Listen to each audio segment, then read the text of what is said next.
Back to another edition of the Starboard Portal. My name is Josh Toso, and I have the privilege today of introducing Francis George from Oak Cliff Sailing. Francis is the Oak Cliff media team manager, and he's going to walk us through some phone hacks that'll help you get the most out of your mobile camera.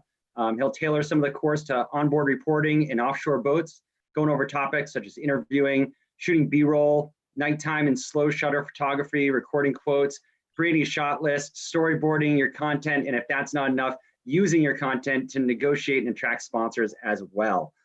So if you're tuning in, this is going to be a great tips and tricks session to create some onboard and on-water video content creation with your phone and how to edit it out as well. So really appreciate all of you joining in. And for those of you watching live, you can log your questions in on the right-hand side, the chat feature on the YouTube Live. We'll ask Francis some of those questions that you log in during the middle if they make sense, but we'll also make sure to ask them towards the end and he'll be able to answer all of your questions. And for those of you watching playback as well, thank you so much for tuning in, watching in the playback. This is sure to be a great session. Thank you again to Oak Cliff and to Francis for joining us as well. And as always, if you are enjoying the Starboard Portal, please support our efforts to build a community of active and engaged sailors through purchasing or renewing a U.S. sailing membership. We have a ton of great content coming up, including this one today and some more tomorrow and next week on the schedule. And then, and thanks to U.S. Sailing members, we're able to adapt and evolve to better serve sailors with content like this. So visit us at mem.ussailing.org to join or renew your U.S. Sailing membership today. Without further ado, I'd like to turn it over to Francis George at Oak Cliff Sailing in the bubble right now. Francis, take it away, man. All right. Hey, guys. Thanks a lot for tuning in. And as Josh said, those of you who are watching after the fact, we hope that you're enjoying this. So my name is Francis George. I am leading the media and marketing team here at Oak Cliff. Recently actually moved from the media and PR manager position of 3 years into the development role as a new trainee. Her new staff, Lexi Plein, comes in to fill that role. So cool stuff. Our team is kind of growing here. Lots more drone, video, and photo content coming. Quick background about myself. So I've been doing media more or less full-time for 6 years now. Ever since I left a career in science, I was working in a lab as a biochemist. Always kind of had my head out the window though, and it was like one of those things, you know, you're kind of looking for something else. I liked it, but I didn't love it. And I'm extremely thankful that I was able to connect with Oak Cliff, who really helped play an incremental role in kickstarting my sailing media career, essentially. So that's been super, super cool. Ultimate goal is to do the ocean races and OBR. And I'm hoping that one day that'll happen. But in the meantime, I'll show you guys what I have been doing. Lots of offshore stuff with Oak Cliff.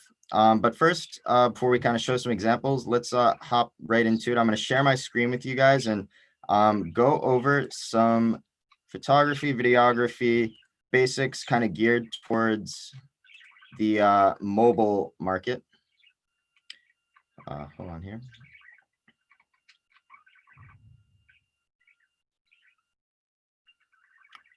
Okay, so this is going to be an intro to offshore media for any device or editor, professional DSLR down to just a cell phone with one camera.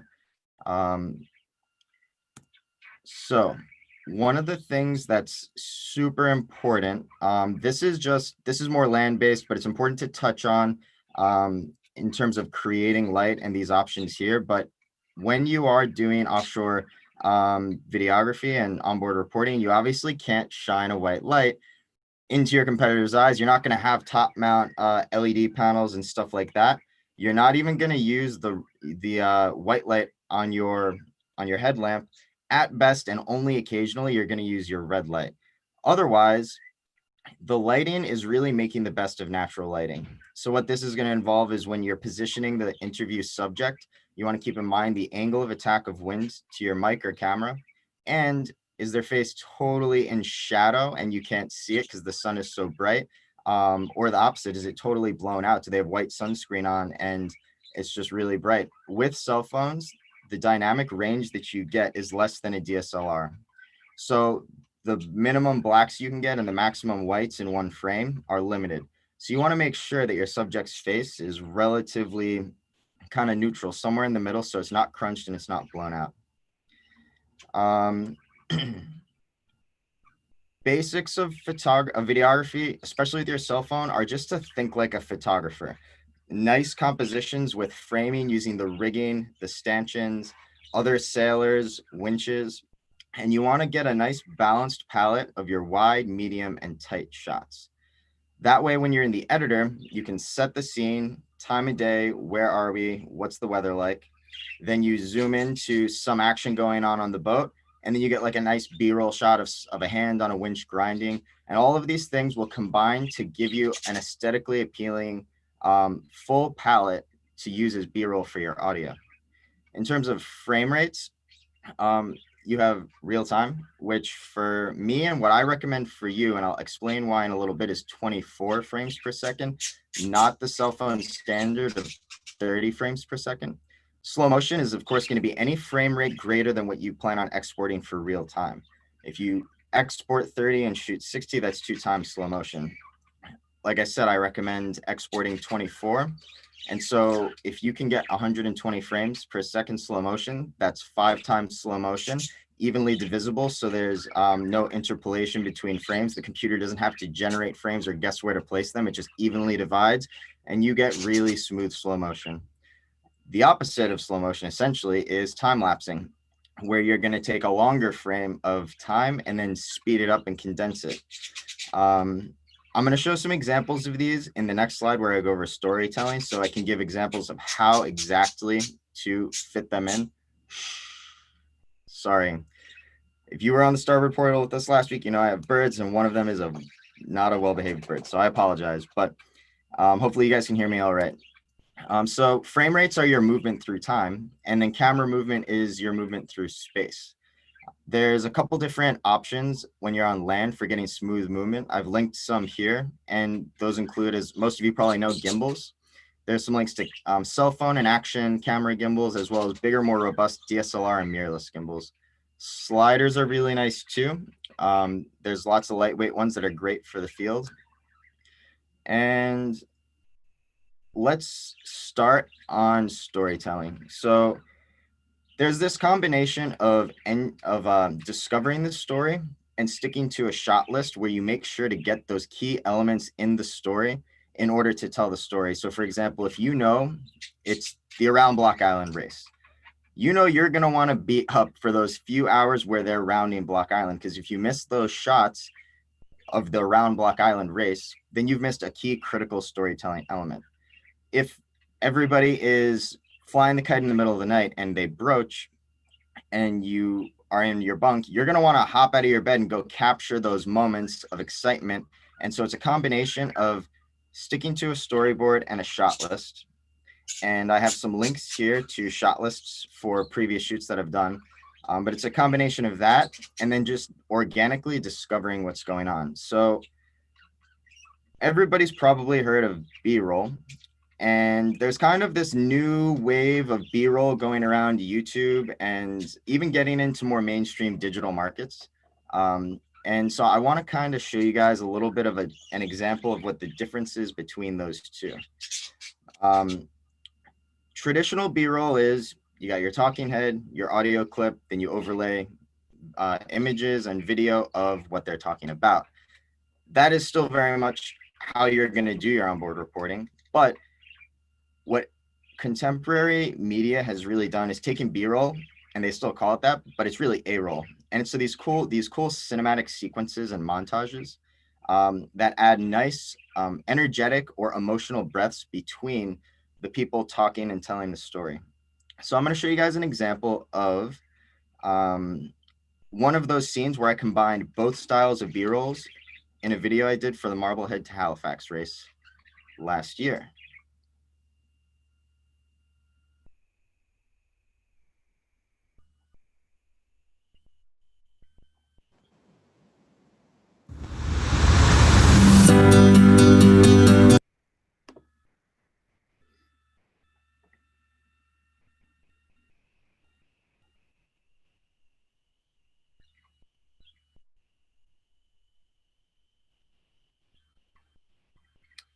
Okay, so it's right at the end of the scene.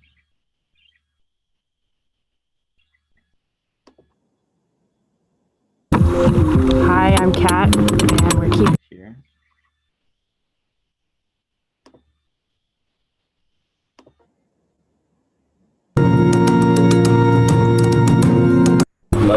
probably biscotti.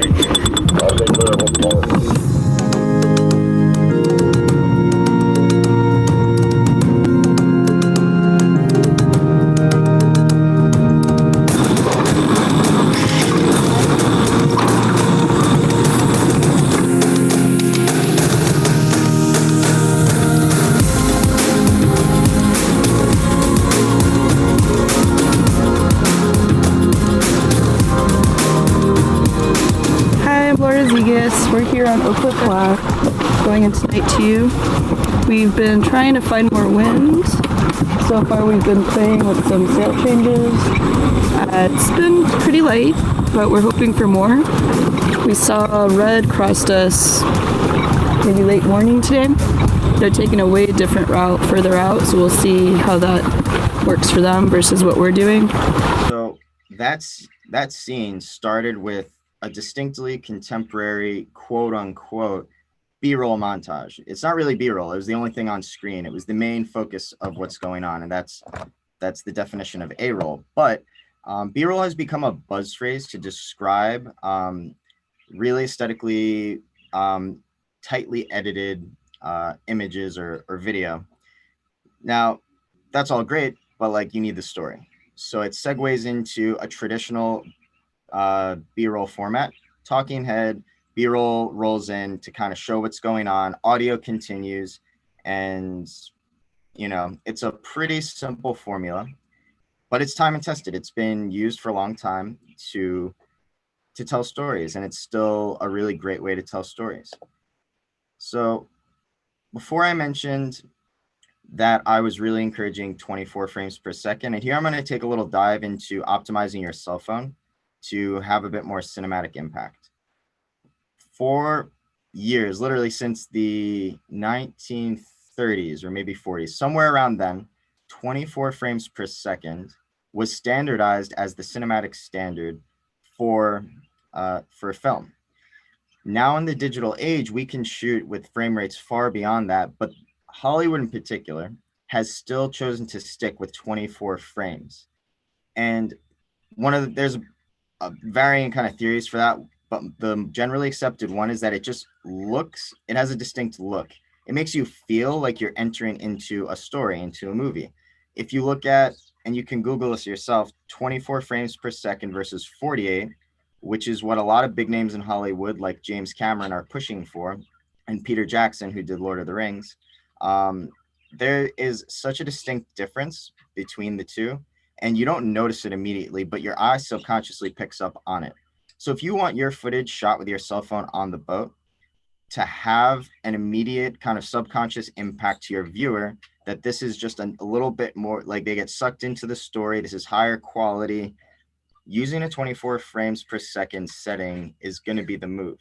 You can choose this in your settings on any contemporary smartphone, iPhone or Android or others are going to have the ability to change your frame rate in the camera settings. So 24 frames per second is really great, but if you're using one setting on the boat, you don't want to think about switching between frame rates, then what I actually recommend shooting in is for 1080p, 120 frames per second, because it gives you the ability to shoot slow motion. When you export, you can change it to 24 frames per second. But if I have a 2 AV camera setup, my A camera is 24 frames per second. My B camera is 120 frames per second for B-roll. But if you just have a cell phone slipped in your Fally pocket, and like in a lot of these races where I'm also doing some sailing in addition to media, I'm not always going to have my full camera with me on the rail. Even the ocean race OBRs will whip out their iPhones or their smartphones and use it to gather content. Matt Knighton used to do that. Amory Ross also did that. And it basically is just a great portable,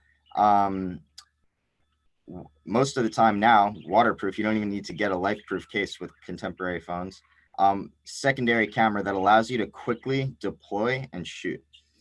Something else that I really recommend for you guys to use with your, come on, with your smartphone is this app called,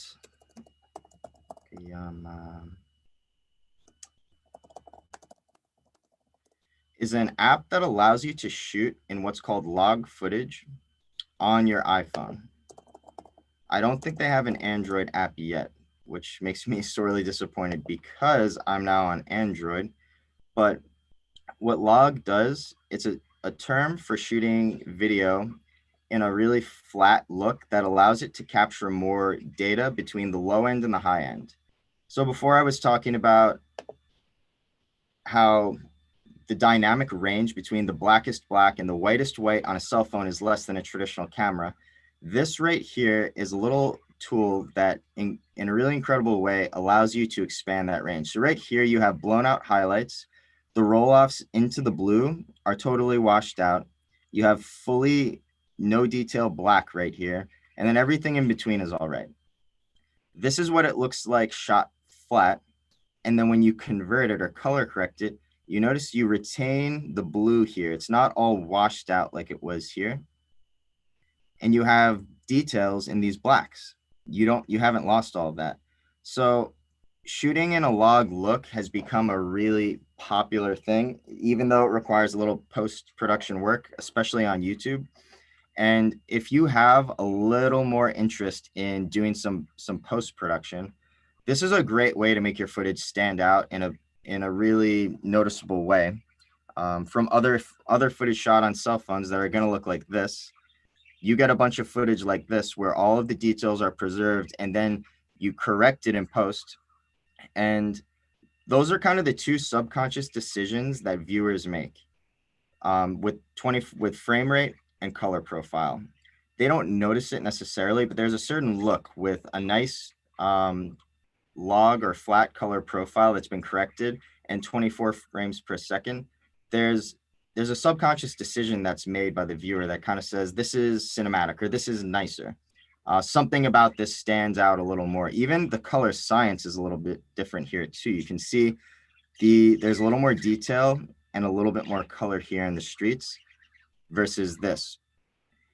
And this can get into a kind of a debate of what's true to the human eye, but a lot of creating video is not necessarily being 100% accurate to exactly what the eye sees, but understanding that it's translated through a digital sensor into information that allows room for artistic license. So that would be what we would call basically a color grade or a look. Teal and orange, for those of you who are a bit more advanced in color grading and videography, would recognize that phrase. That's another like Hollywood standard color grade. 24 frames per second in teal and orange for years were what it was. And now they're diverging a little bit away from the teal and orange to have creativity and some other aspects of the color grade. The colorists are now becoming more artists than just color correctors in Hollywood. How do I go back up here? There we go. All right, I want to back up a little bit and show you an example of a video I shot during an offshore race using only my cell phone that really nicely demonstrates this bullet point here of using wide, medium, and tight angles. So let me pull that up. I had all of this stuff pulled up, but unfortunately my laptop died. And so I have to pull up some of these here now.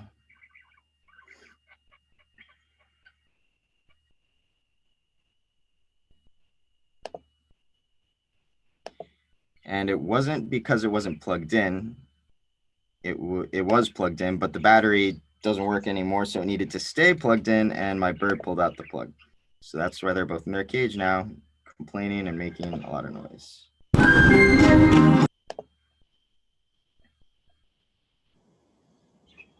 We just made a big all right.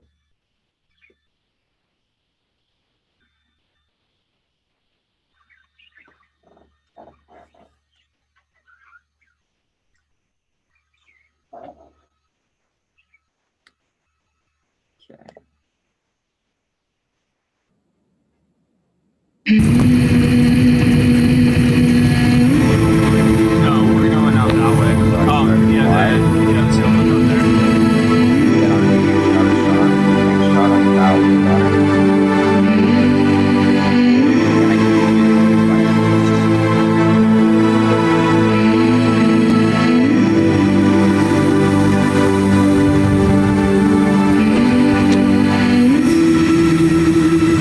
You can still see all the boats right now. We're catching up, just getting the boat kind of dialed in. It's a weird angle for us, but as soon as we can go, big wave here too, coming off. As soon as we can get turned down another like 20 degrees, we'll be pretty good. This was me and the Oak Cliff team racing in the 2018 Miami to Havana race, and that whole sequence there was shot on my iPhone 7S. I was also a grinder during that race, and so I didn't have the luxury of being fully freed up during the start of the race to just do media. So my camera was in the bag down below, but I had my cell phone in my pocket. And so I just took it out to get the shots that I needed when I needed them, put it back in my pocket. The crew knew I was doing media, so there was a little tolerance there. And I was able to get all of those shots, which come out really close, honestly, to a lot of the stuff that I'll get on my DSLR. And so I'm kind of saying this to demonstrate to you guys that you can get really good content offshore, even without a professional setup. And a lot of you guys wouldn't want to be on the boat as a dedicated media person. You know, even I want to sail sometimes more than do media. And so for you guys, I think having your phones on you and gathering content, and then it's just a really good way to help share our sport. And I think that's really important right now, especially with social media, is to help share our sport. And that's one of the things I really love about creating content in sailing, is that you have kind of this unique role where you get to really focus on what it is about the sport that we love, asking those questions and then looking for those moments in your shot list when you're offshore, interviewing people in ways that get those, that kind of touch on those topics. So if you're sailing and you want to just get a couple videos to send to race committee or your friend to edit or whatever, or if you really want to get into this stuff and make it to the ocean race like I do too, a cell phone is a staple in your offshore media kit.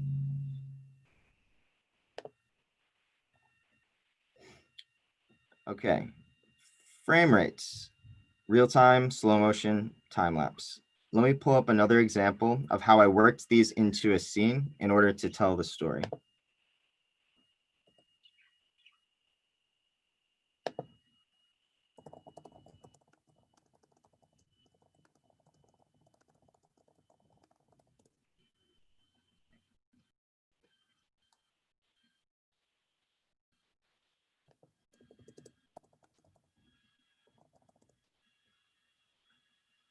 So you'll notice this is not an offshore video, but these are some universal techniques that apply kind of no matter what video you're doing. Just your normal knife, a peeler, and a cutting board, and a stock pot with a lid. This is important. If you don't have a peeler, that's okay. Just leave Fade out of video, go into a B-roll montage, real-time clips, sliding through way. I can't seem Going to to time lapse here. harbor reasons for falling out. Head on over, feel the bitter recall. And then it fades back to See I'm going to start mixing all of my dry ingredients first. on our Cocktail Breeze channel. So if you use any one too much, then it's going to get exhausted. It's going to exhaust the viewer's eye.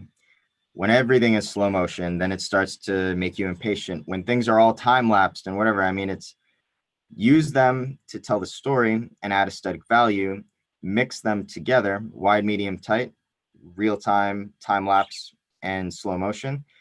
And that's going to keep it interesting, intellectually and visually stimulating to the viewer. combining audio and storytelling moments with just, this is some art. This is a nice, you know, segment right here of images.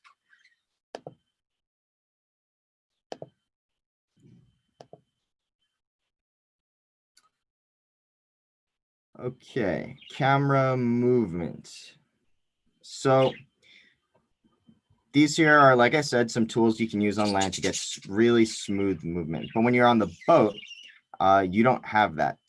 Your movement is going to be almost exclusively handheld.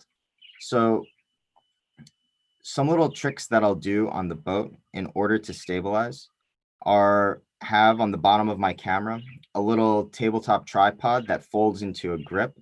You can use that in order to stabilize the camera. And the one I have is a press and release, so it can just move around freely. And then I'll just do a nice little pan. And you always want to get your safe shots first before you go for risky shots. So a safe shot would be static. Put the tabletop tripod down, get a just 10-second shot of whatever's going on in the cockpit. Then try the panning shot with the camera still stabilized on the boat, unless, of course, the boat itself is really, really rocky. And then stand up and do a pan of the horizon into the cockpit. This works really well if you're standing at the back of the cockpit. That's going to give you a good establishing shot. Then try it again from the other direction. You never know what kind of angles, you know, looking into the sun versus away until you get into the computer on the editor are going to look the best. And if you accidentally stepped wrong and put a big shake in the camera on one of those pans, now you've got a static shot, a stabilized pan shot, and then 2 handheld pan shots from the horizon. And you have a couple different elements of telling the story there. Other things that you can do too are move with the subject. So what I like to do, for example, is like when someone is grinding, get close, but not too close so that you're not at risk of getting hit.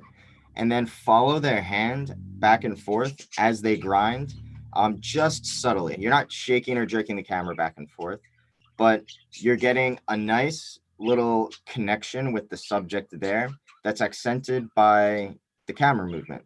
If it was just a static shot, which often it is what I'll do, it works fine, then it doesn't have that connection. But if I'm going to go a little deeper and connect the audience with the subject, moving the camera can help a lot with that. I'm going to show you a video. It's actually a video that I shot for a gym, but I'm going to show you because camera movement is everything in this video. And I kind of want you guys to see some different ways to move the camera.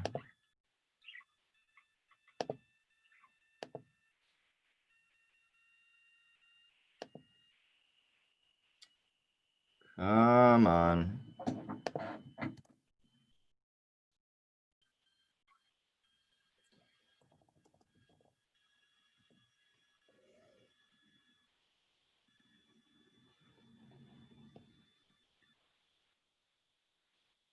Hold on a sec here.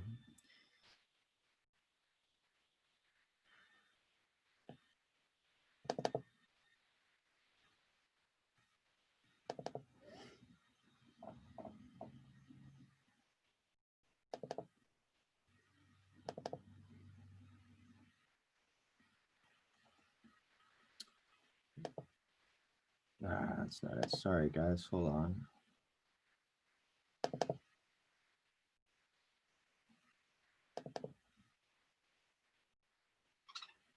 You know what? I think it's actually on their website.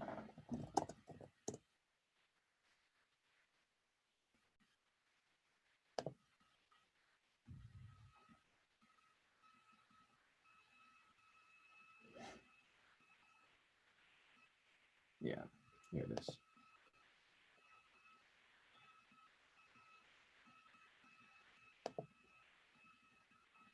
All right, so it has those words in front of it and the music isn't there. But I want you to watch some of the camera movements, especially in slow motion.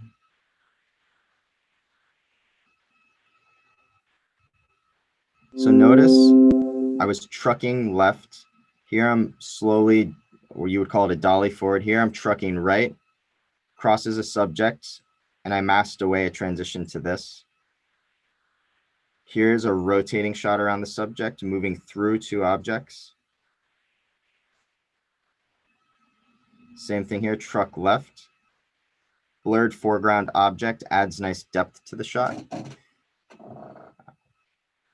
So you can do a lot of these things on the boat in order to connect your subject, to connect the audience with your subject in a way that you don't get with all static shots.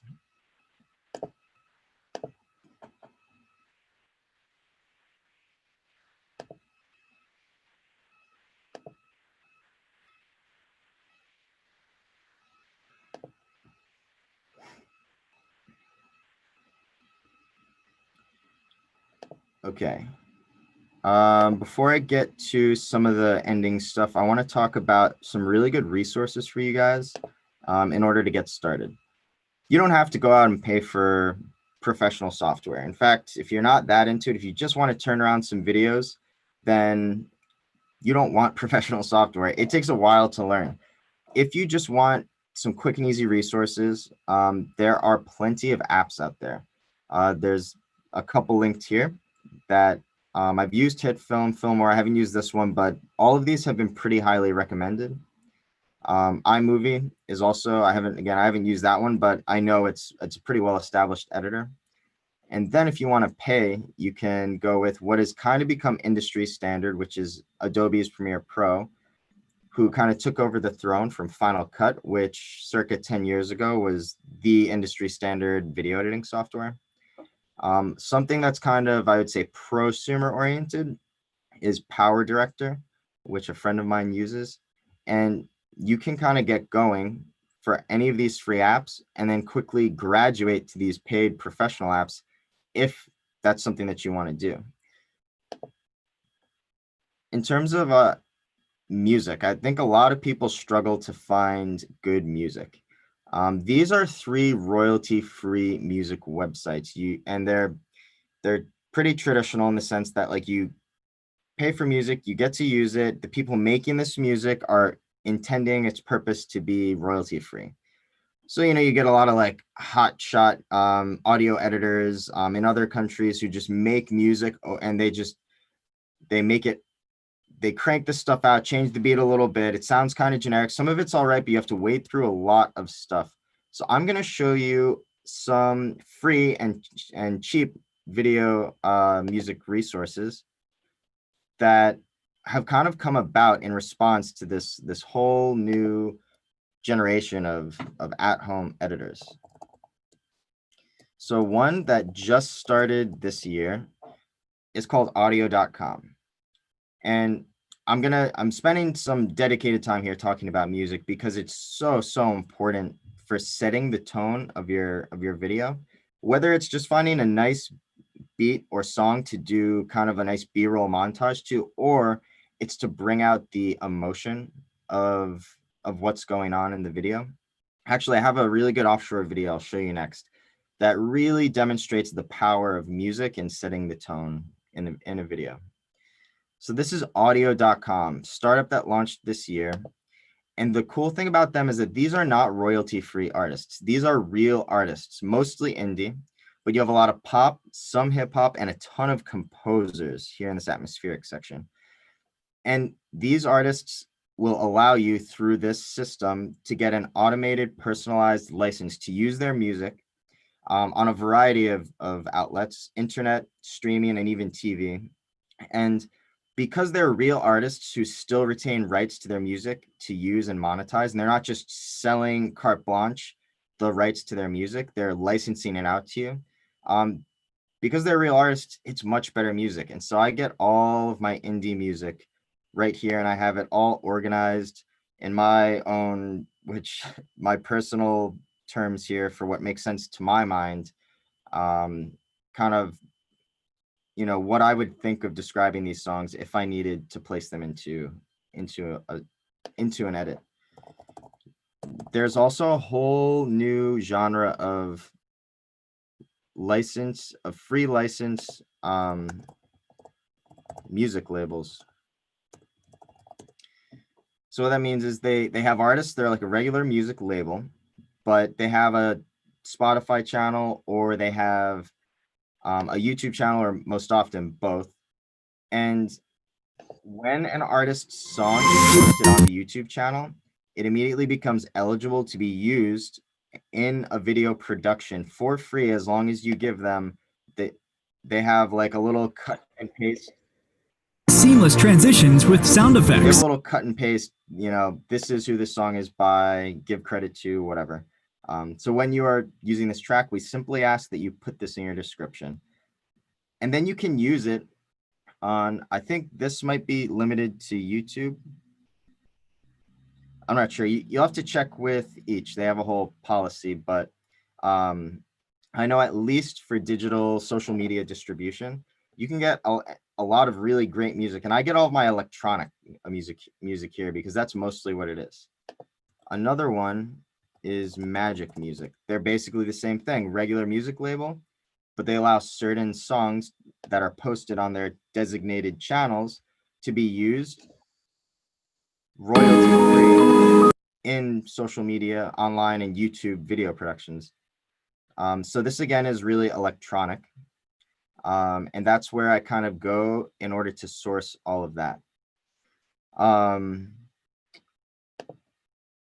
But as great as all of those are, they're still not substitutes, I would say, for having at least one main royalty-free library. You're still going to get a lot of stuff from the traditional royalty-free, mostly I would say actually because of their searchability. If you need a certain emotion, you can search by that. If you need a certain atmosphere or vibe, like they have these search functions built in. So the one I use, this one has a huge influencer marketing program that all of the YouTubers use. This one is what I use because it also has video editing resources. So it's like a one-stop shop, stock photo, stock video, After Effects, motion graphic templates, Premiere Pro templates, and royalty-free music. This for me is a super powerful tool in order to increase the production quality. And I think mostly I use it actually for royalty-free. So let me show you a video that I did. Oh, darn it, I'll have to open that back up. For the Atlantic Cup in 2018 as an onboard reporter, where music really has a strong connection with the emotional setting that I'm trying to set in the video. I'll just find it here.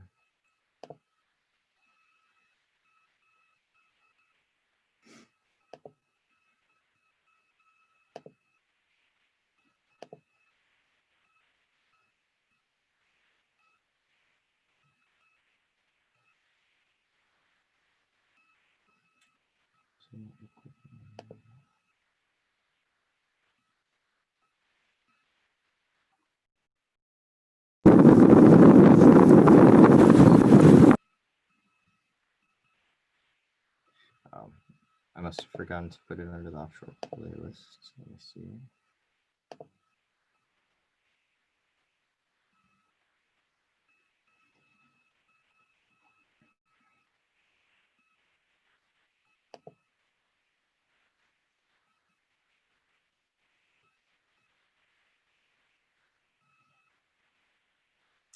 Aha, here it is.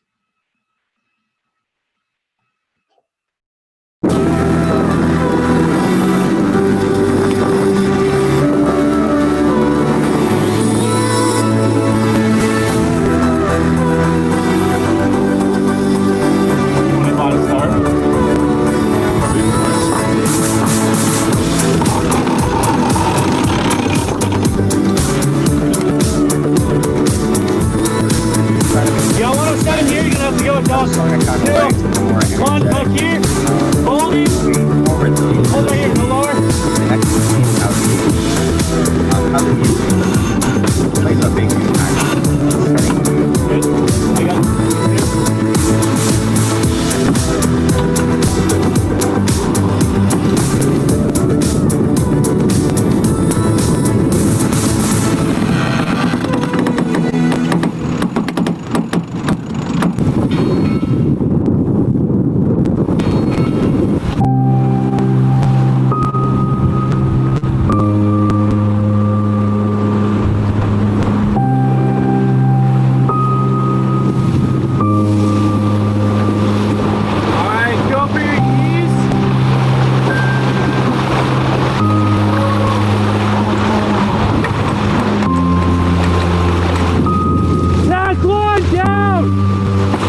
hopscotching from storm to storm since we got into the Gulf. So, well, number one, I haven't watched this video in a while, but that was when I was shooting with a Sony A7S because of its low light performance, but it has no stabilization. So that was some shaky footage. My new camera has in-body image stabilization, and all modern cell phones have really great digital stabilization. So what they do is shoot a frame larger than what the resolution that they're exporting to is, stabilize it, and then export to that resolution. So if you're shooting 1080p on your phone, it's actually capturing something more like 1260, stabilizing with shake, and then cropping in. So that is one reason why, and they can shoot up to 4K. So there's a lot of room to play with to stabilize. And with the processing horsepower in cell phones, they do a great job, honestly, at stabilizing, especially newer models. But going back to this video, there was kind of an introduction of the start of the race, higher energy song, and the mood got really quiet and almost lonely. That I'm saying that's what happened on the boat. And so I really wanted to describe that emotion and that feeling that first night. And so I kind of chose a song with a slow, melancholy tone. I got that one from Motion Array. Then the next morning, as you can see, as Ethan was just starting to describe, we were hopscotching from storm to storm. It was breeze on. And so I wanted to pull the viewer out of that kind of that lonely night into some energy. So I actually used like this trap song that I liked from Motion Array, and faded in right before the drop as I introduced the sunrise, and then dropped it with a nice planing shot of the boat. This is a Class 40. And then it goes into, like I said, traditional B-roll style. That was all kind of the contemporary. This is talking head, overlaying shots, and continuing on. I'm going to zoom into the end of the story and let you watch that, and then explain kind of why I used this song in it.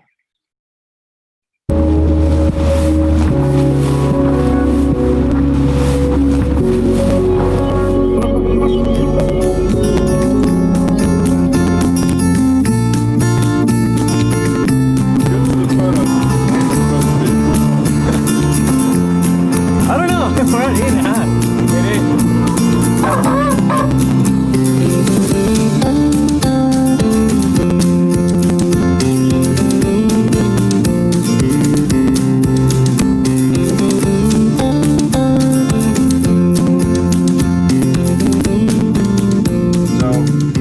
I don't know what it was about that song, and maybe you wouldn't even agree, but I think for me, that song had this sense of like coming home, kind of like almost it kind of reminded me of sitting around a campfire or something. And we were actually literally coming home. That we're based out of New York. We went down to Charleston and finished that leg in Brooklyn. And so coming into that harbor really felt like coming home. And so I wanted to kind of find a song that really got that emotion out. And I guess you be the judge. I don't know if that was the same vibe you got, but that was my goal. That was why I chose the song. And when I first started editing, I would always just choose a really cool house song. Like there's no sense of storytelling. It was all what sounds cool and what can I just like make a bunch of cool edits to. And then I really here at Oak Cliff got to develop my storytelling style to be intentional with my edits and my music. And I'm just realizing now the time is 2:47. So Josh, you can stop me from rambling there, and we can take some Q&As if anybody had questions or comments. Yeah, thanks, Francis. I think that was really, really cool, and especially seeing the video as well, too. I think there were a couple questions, and one thing that you didn't go over necessarily, but maybe you have some thoughts on. Don Miller asked about, how about drones? If you're using drones, which one would you suggest? Really good question. There, you search drones on Amazon and you find all kinds of stuff out there, and it's so hard to navigate and really, what's a good brand? What do I need? How much, so this would be my recommendation from my experience, and with quality and not quality, I would say that DJI is a really good and credible manufacturer to go with, and I'll give specifics on models and pricing, but their service is absolutely abysmal. It's a fully Chinese-based company, and if anything goes wrong and you have to return your drone or whatever, with their DJI Care, their insurance, it is a nightmare. There's another company called Autel, and they have this new drone called the Autel Evo Pro, and it is really it's Chinese, but they have a really good American-based, I think, Colorado service team. And the more you fly drones, the more you're going to learn that you need service. It's inevitable that you're going to crash, that you're going to need service in some way or another, to order parts, whatever. So this would be my breakdown of my kind of shopping list for you based on what you want to do. If you want a drone just to have fun, maybe get some usable footage, I would highly recommend the DJI Spark. That's what I use here to train my interns. I think it was $499 when it came out and might be $399 now. It's not terribly expensive. And it shoots pretty good resolution 720p, which the codecs now on video are so good that 720p of today is like 1080p 5 years ago. It's really, people will get scared away and say, oh, I need 1080. It's like, if you're just a consumer wanting some good content to share with friends and post online, 720p on a contemporary device like the Spark is fine. If you want something that's that you could use for a professional edit, maybe you're on a race and the race committee has like a centralized media team and you want to share some media with them, I would go with the Mavic Pro. You can get it now for $799, and I would not get any drone without the company's proprietary extended warranty or insurance. So DJI Care is another $100. So realistically, you're looking at $899 total plus tax. But I've had that drone since it first came out it came out fall 2016. I got it in like that spring. It was brand new. It folds up to literally, it's not that much bigger than this cup here. It folds so small that I never have to ask myself, should I bring my drone? It's smaller than my lenses, like it's in there. If you wanted to get something, then if you really want to spend some money in the $2,000 to $3,000 range, you can get more contemporary drones. There's the Mavic Pro 2. They have the Pro version and the Zoom. You can kind of Google the differences. That's about $1,500. And then the Phantom 4 Pro is a great drone. It's older, like the Mavic, but it still holds its own. But if you wanted to spend a lot of money on a drone and get a really amazing drone, I would 1000% recommend the Autel Evo Pro 2. It just came out. It shoots full 8K, 30 frames per second, maybe even 60. It truly is future-proofed. Like if you want to do anything professional, this drone is dropping the mic on DJI, and their customer service is amazing compared to them. So those would be my drone recommendations. And then if you want a cheap, like $100 trainer drone, I don't even know the name, but Josh, I guess I can share that with you when I share the slides and my notes. I have a recommendation for that. I've dropped it from 100 feet in the air. Not dropped it, but it fell out of the sky, and the thing is just such lightweight plastic. It just kind of tumbled and landed on the grass, and it was fine. It's a proper trainer drone. Now, which is the one that you see a lot? That's the white one with the kind of handlebars, right? Yep. That's the Phantom 4. The Phantom 4 Pro is what all the Ocean Race OBRs used in the last edition, and then the Phantom 3, I think, is what Sam Greenfield used in the 14-15 edition. He was, the first guy to send him up. I think they named his drone after one of the planes in Top Gun, and eventually it crashed. There was a malfunction with the remote, and so they did this funny video paralleling it to the crashing of one of the planes in Top Gun. But the white ones that you always see, DJI has taken major market share, and their Phantom drone series was their first one and still is probably at least an even seller, if not still a better seller than the Mavic. But the Mavic will be, and drones of that size and foldability will be for sure the future of the drone market. Very cool. I got one other question here. It's actually a multi-part question, so I'm going to read through it and then I'll let you answer. It's from Sean O'Halloran. So his first part of his question says, "What is your favorite race to shoot for the story? And what's your number one for content, nature or sailing? And where's your blooper video reel?" I'm sure you have plenty of content on that. Oh boy, yeah, the blooper video reel is going to be legend. I'm going to take all of the ums of different pitches from all of the people and like put it to one of those songs and do something corny like that. And then all just the embarrassing moments. So Sean, you'll see an epic Oak Cliff blooper reel probably around Christmas, the holiday break. My favorite race to shoot, I would say not my favorite race to shoot. My favorite race to create a video for, so shooting and editing, would have to have been the Marblehead to Halifax race, because I actually had OBRs on another boat. And when I got back to land, I got to, for the first time, mix two different boat feeds and tell two stories alongside, kind of like the ocean race. And I also had a kid prodigy intern. She was like the salutatorian of her graduating class, as helping me to edit it.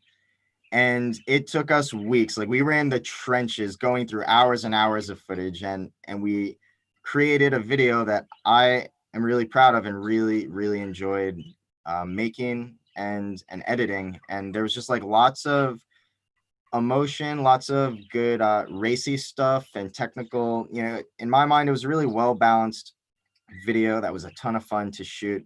And when I finished it, it was just like a deep breath and sigh of relief, and it was like, finally.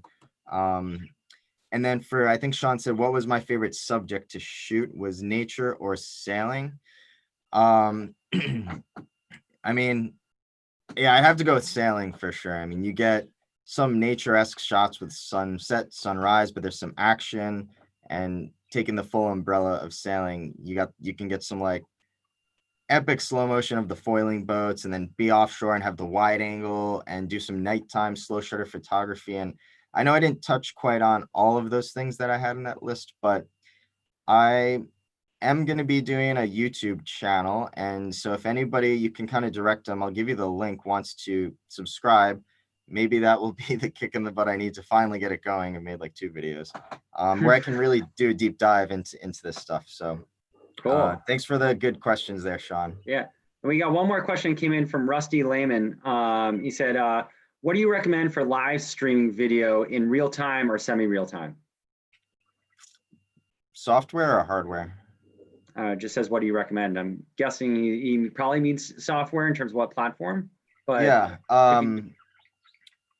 I mean, so here's the thing. So YouTube Live, probably, but to stream live from a mobile device on YouTube, you need a certain threshold of subscribers. I think 1,000 and 4,000 hours of watch time in the last video. So barring that restriction, I would say, Instagram and Facebook both have live functions too. There's some proprietary but way over the top software for any average consumer called Wowza that we used to stream from devices to a central platform that distributes it to Facebook, your website, YouTube Live, kind of whatever destination you want it to go to. But if to recommend live streaming, so Instagram, Facebook, and YouTube all have good platforms for real-time live streaming. But this is actually probably the best answer to your question is, if you can combine a cell phone on one service provider with a hotspot on another, so like T-Mobile and AT&T, there's an app called Speedify that will bond the two connections so that you have essentially double coverage put into a single stream. So normally your cell phone would switch from Wi-Fi when it got weak to service and vice versa, but then there's an interruption and you will often lose the stream.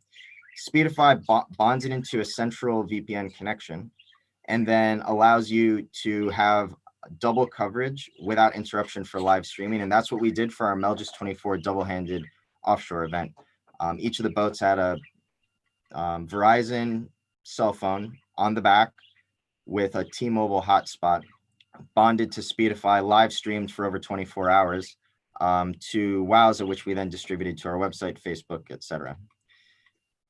And that bonding is really important. I mean, we learned that a bunch of years ago when we were live streaming out at the Chubb Junior Champs. And I think that that's really important as you are out there, whether it's offshore or whether it's even just out in the harbor as you switch between different cell towers or clouds go by. So I think that's a really good tip. And what's that app again? That's a really good hack. Yeah, it's unbelievable. It's called Speedify.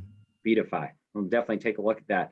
Well, guys, Francis, thanks so much for joining us. I mean, this was really great. And thank you all for everyone who is tuning in. And people are going to watch this on playback. And people who are tuning in, I mean, watch it again on playback too. There was a lot of information there that I'm sure you can kind of watch this, again and again and again and keep getting new hacks and new information. And tune into Oak Cliff YouTube channel. There's a ton of a community of active and engaged sailors through the Starboard Portal by purchasing or renewing a U.S. sailing membership. We have a ton of more great content coming up next week and the week after and the week after that. We keep going.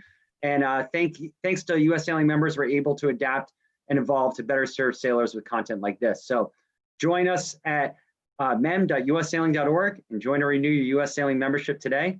Thank you, Francis. Thank you, Oak Cliff Sailing. Thank you all for joining us. Hope you all have a very happy Thursday. Have a great Friday.